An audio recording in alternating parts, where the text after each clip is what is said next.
Hello, hello, hello. So, when we focus on what's the most important thing, beyond a shadow of a doubt, there are three things that we have to know.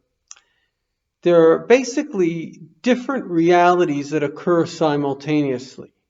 And one of the biggest problems in human history is the inability to understand that different realities can happen at the same time.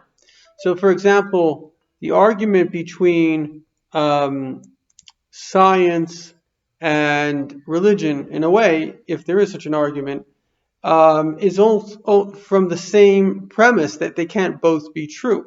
Why can't you have physical laws and spiritual laws? You can have both. You have laws of how the heart works and how, I don't know, fish work and how physics work. There can be many laws, spiritual laws and physical laws.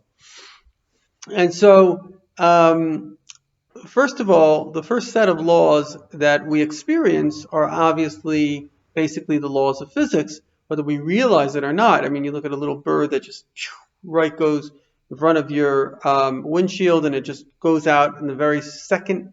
And a little squirrel will dot out into the street and run back because he realizes he can get hit. So nobody taught us all these laws of physics, but somehow we know them. We know the sound, and we know them because the brain is learning these laws. These laws are there in the atmosphere, and the brain just learns that sound means something's that far away, etc., etc.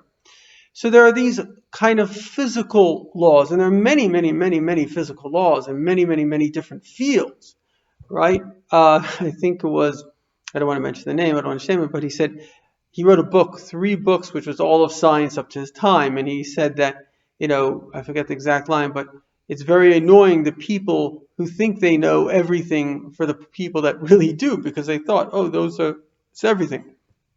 But the more we discover, the more we realize we don't know, the more complex it gets, the more miraculous it gets.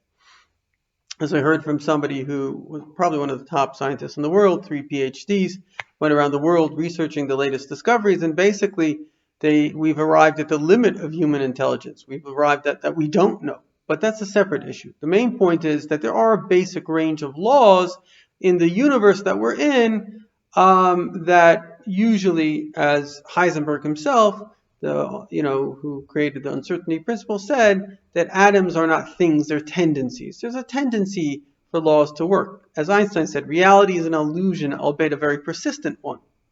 So the first law is the general laws of reality. But the next set of laws is very, very important. And those are the emotional laws of reality. How to interact with your fellow human beings. That's where religion, and ideally Judaism, which teaches us how to treat people on a very general level with love and respect, that is where the foundation of religion comes in. Because it's not enough to know what an axe can do. You have to use the axe for constructive and not destructive purposes. That gets to the third set of laws, which is spirituality, which is why am I here? What's the reason that I'm here? And living for a higher purpose.